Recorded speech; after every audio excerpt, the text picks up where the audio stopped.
ओम साईं। श्री साईं सच्चरित्र अध्याय 33। पूर्व अध्याय में गुरु की महानता का दिग्दर्शन कराया गया है। अब इस अध्याय में उदी के महात्म्य का वर्णन किया जाएगा। प्रस्तावना। आओ पहले हम संतों के चरणों में प्रणाम करें, जिनकी कृपा दृष्टि मात्र से ही समस्त पाप समूह भस्म होकर हमारे आचरण के दोष नष्ट हो जाएंगे। उनसे वार्तालाप करना हमारे लिए शिक्षाप्रद और अति आनंददायक है। वे अपने मन में ये मेरा और वे तुम्हारा ऐसा कोई भेद नहीं रखते। इस प्रकार के भेदभाव की कल्पना उनके हृदय में कभी भी उत्पन्न नहीं होती। उनका ऋण इस जन्म में तो क्या, अनेक जन्मों में भी ना चुकाया जा सकेगा। उदी। ये सर्वविदित है कि बाबा सबसे दक्षिणा लिया करते थे तथा उस धनराशि में से दान करने के पश्चात जो कुछ भी शेष बचता उससे वे ईंधन मोल लेकर सदैव धुनी प्रज्वलित रखते थे। इसी धुनी की भस्म उदी कहलाती है। भक्तों के शिरडी से प्रस्थान करते समय ये भस्म मुक्त हस्त से उन सभी को वितरित कर दी जाती थी। इस उदी से बाबा हमें क्या शिक्षा देते हैं? उदी वितरण कर बाबा हमें शिक्षा देते हैं कि इस अंगारे के समान गोचर होने वाले ब्रह्मांड का प्रतिबिंब भस्म के ही समान है।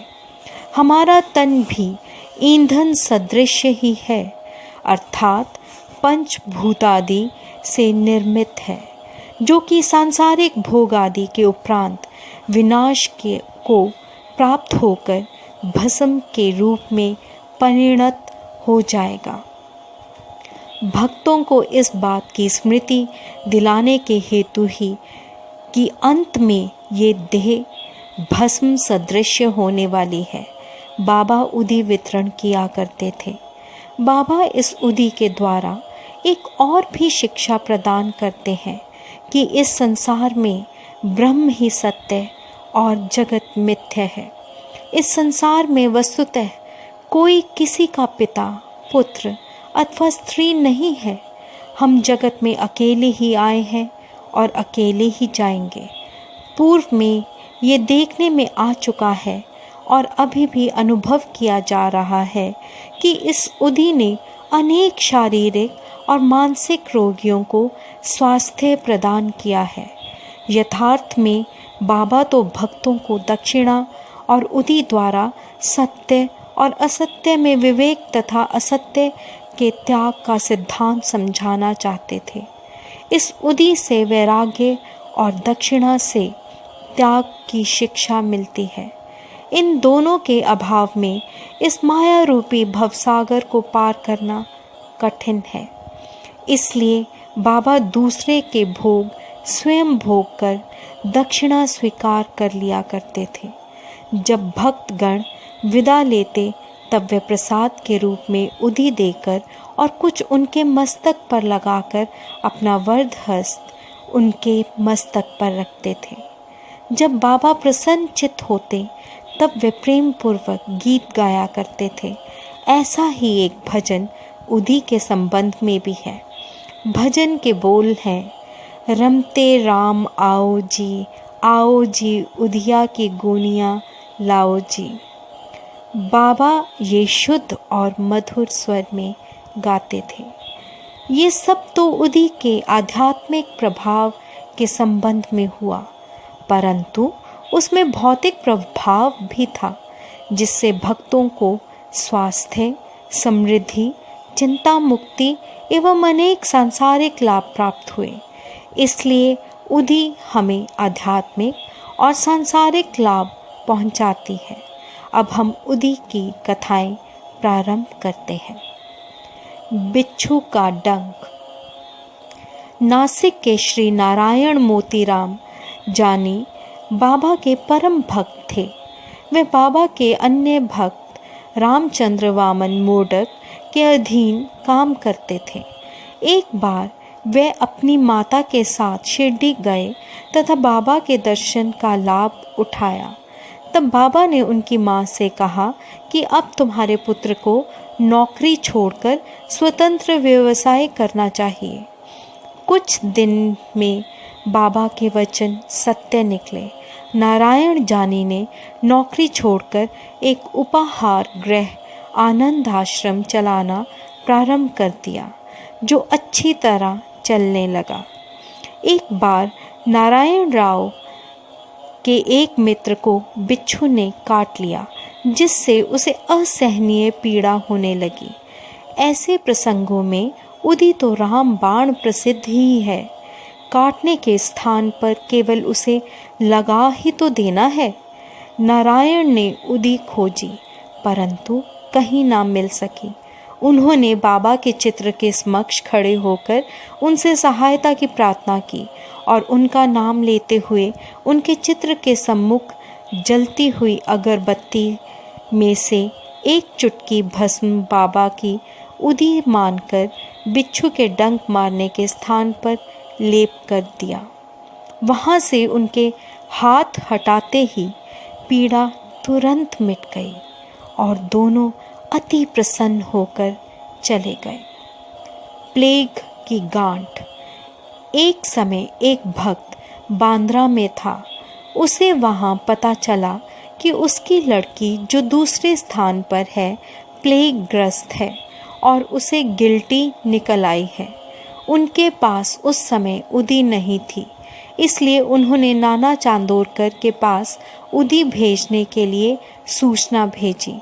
नाना साहेब ठाणे रेलवे स्टेशन के समीप रास्ते में ही थे।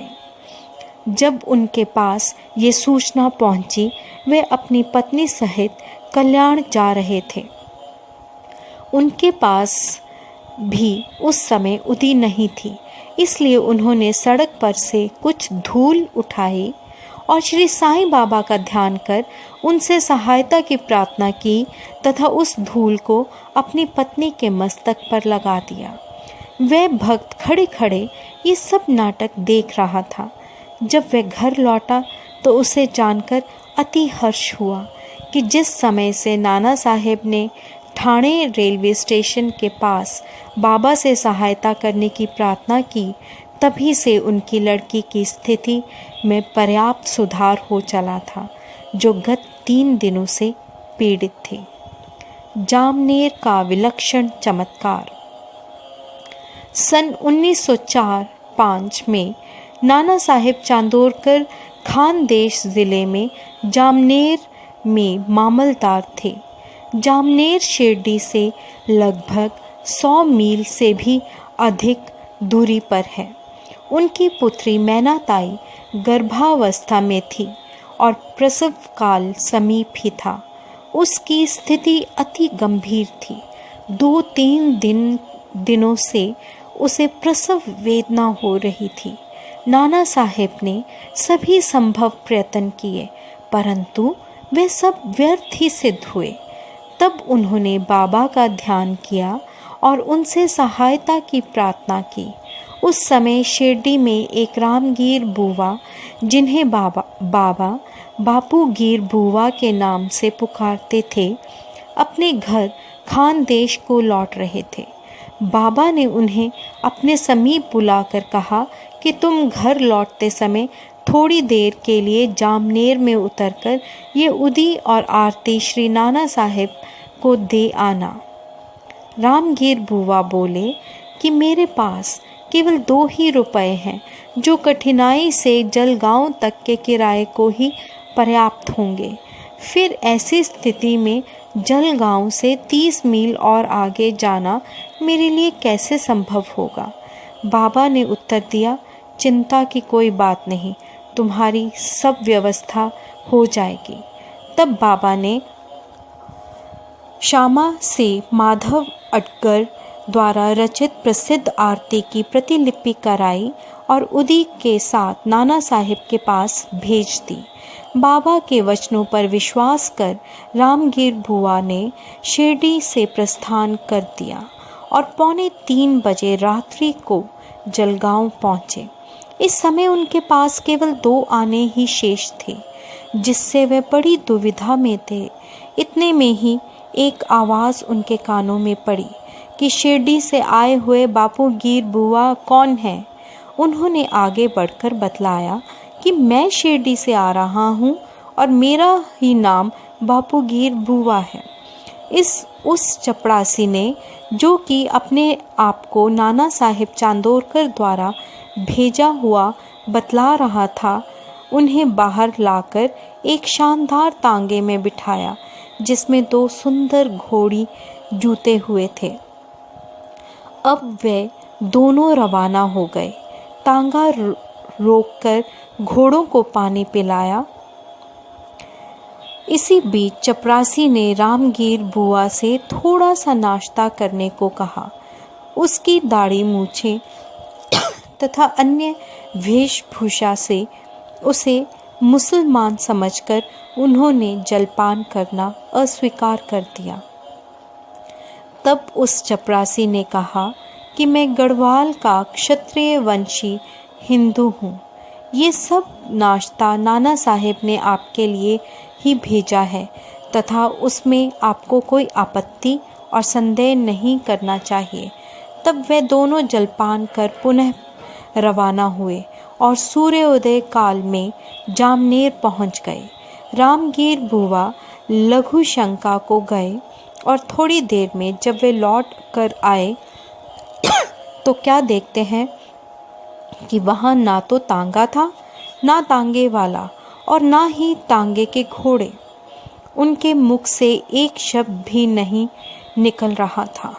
वे समीप ही कचहरी में पूछताछ करने गए और वहाँ उन्हें पता चला कि इस समय मामलदार घर पर ही हैं। वे नाना साहेब के घर गए और उन्हें बतलाया कि मैं शिरडी से बाबा की आरती और उदी लेकर आ रहा हूँ। उस समय मैना ताई की स्थिति बहुत ही गंभीर थी और सभी को उसके लिए बड़ी चिंता थी। नाना साहेब ने अपनी पत्नी को बुलाकर उदी को जल में मिलाकर अपनी लड़की को पिला देने और आरती करने को कहा। उन्होंने सोचा कि बाबा की सहायता बड़ी सामयिक है। थोड़ी देर में ही समाचार प्राप्त हुआ कि प्रसव कुशलतापूर्वक होकर समस्त पीड़ा दूर हो गई है। जब रामगीर बुआ ने नाना साहेब को चपरासी, तांगा तथा जलपान आदि रेलवे स्टेशन पर भेजने के लिए धन्यवाद दिया तो नाना साहेब को ये सुनकर महान आश्चर्य हुआ और वे कहने लगे कि मैंने तो कोई तांगा ना चपरासी ही भेजा था और ना ही मुझे शिरडी से आपके पधारने की कोई पूर्व सूचना ही थी। ठाणे के सेवानिवृत्त श्री बीवी देव ने नाना साहेब चांदोरकर के पुत्र बापू साहेब चांदोरकर और शिरडी के रामगीर बुआ से इस संबंध में बड़ी पूछताछ की और फिर संतुष्ट होकर श्री साईं लीला पत्रिका भाग 13 में गद्य और पद में एक सुंदर रचना प्रकाशित की।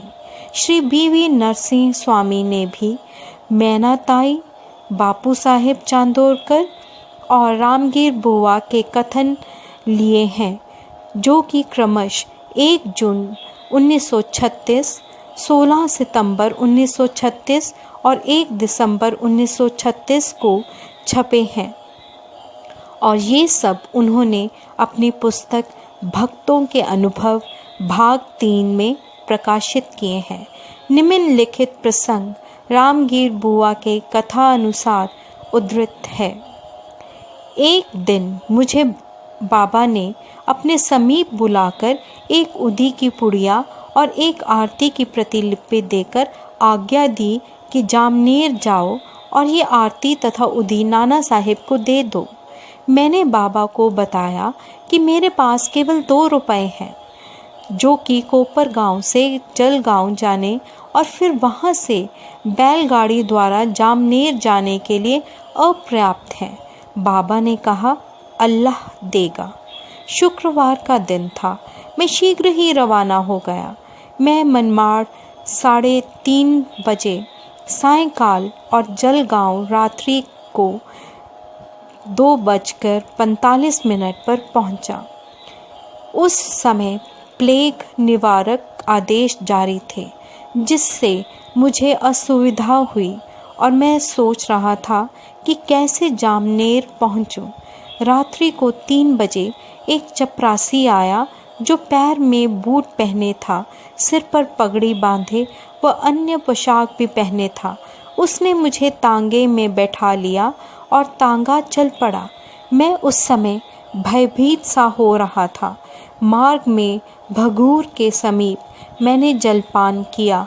जब प्रातःकाल जामनेर पहुंचा, तब उसी समय मुझे लघु शंका करने की इच्छा हुई। जब मैं लौटकर आया, तब देखा कि वहाँ कुछ भी नहीं है। तांगा और तांगे वाला अदृश्य है। नारायण राव। भक्त नारायण राव को बाबा के दर्शनों का 3 बार सौभाग्य प्राप्त हुआ। सन 1918 में बाबा के महासमाधि लेने के 3 वर्ष पश्चात वे शिरडी जाना चाहते थे, परंतु किसी कारणवश उनका जाना ना हो सका। बाबा के समाधिस्थ होने के 1 वर्ष के भीतर ही वे रुग्ण हो गए। किसी भी उपचार से उन्हें लाभ ना हुआ। तब उन्होंने 8 प्रहर बाबा का ध्यान करना प्रारंभ कर दिया। एक रात को उन्हें स्वप्न हुआ। बाबा एक गुफा में से आते हुए दिखाई पड़े और सांत्वना देकर कहने लगे कि घबराओ नहीं, तुम्हें कल से आराम हो जाएगा और 1 सप्ताह में ही चलने फिरने लगोगे। ठीक उतने ही समय में नारायण राव स्वस्थ हो गए। अब ये प्रश्न विचारणीय है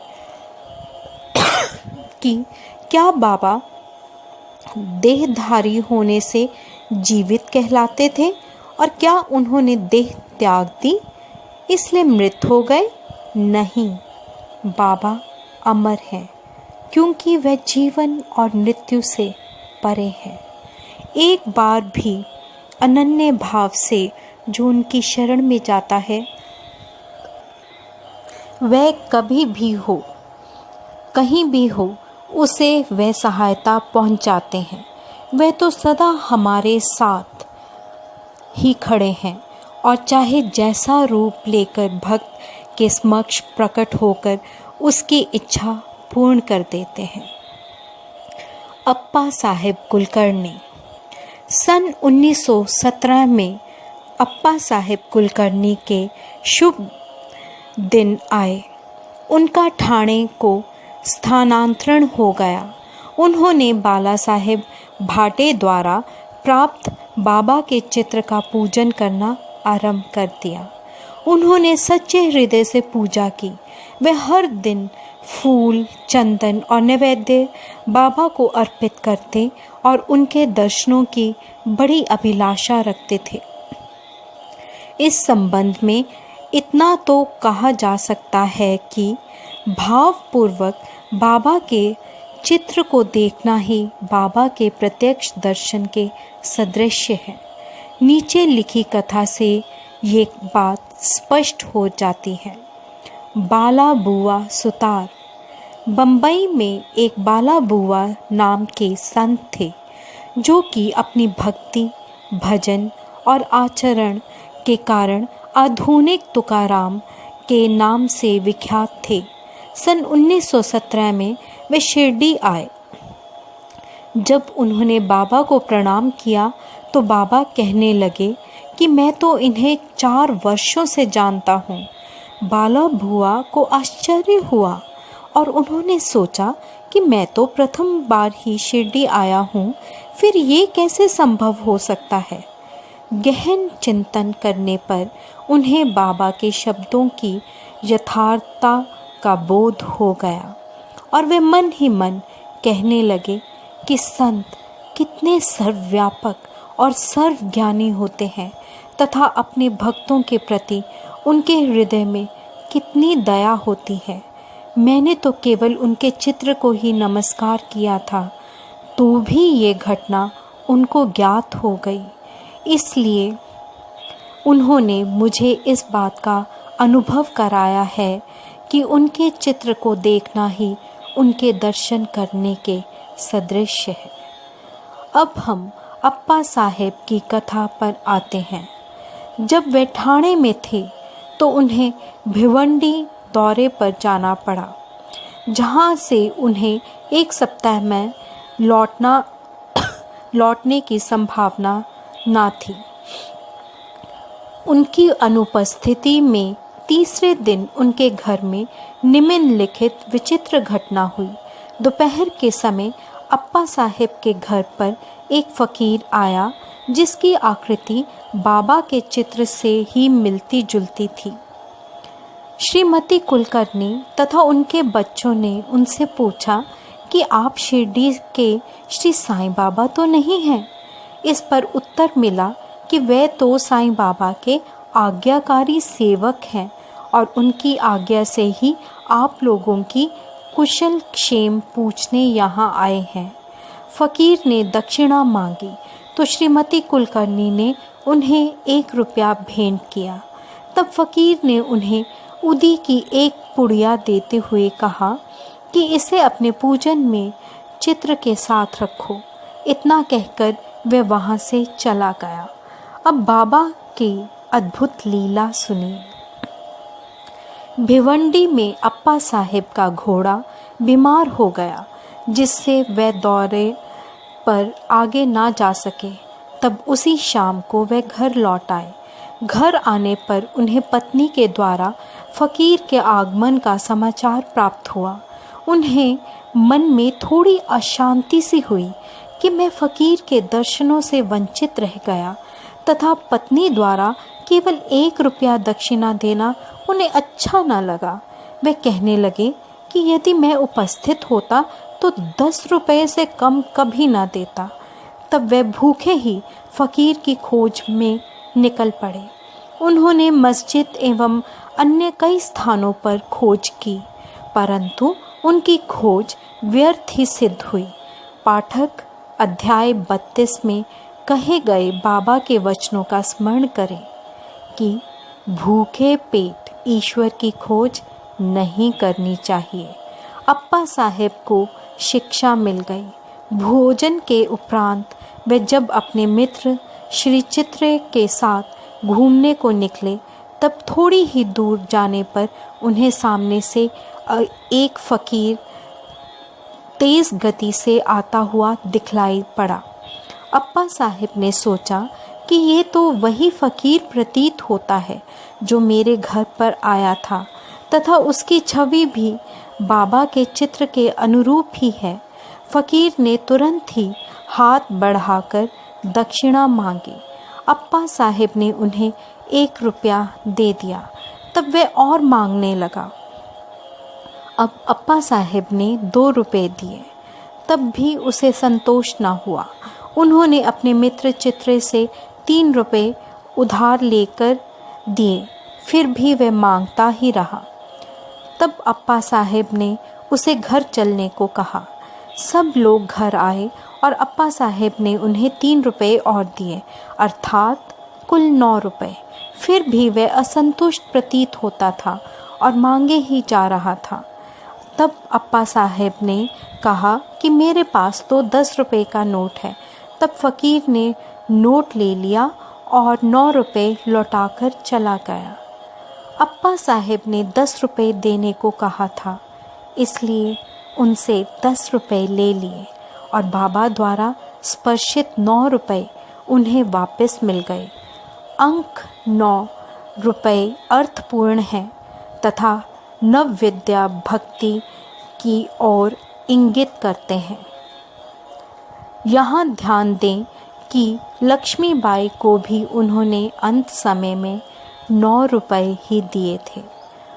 उदी की पुड़िया खोलने पर अप्पा साहेब ने देखा कि उसमें फूल के पत्ते और अक्षत हैं।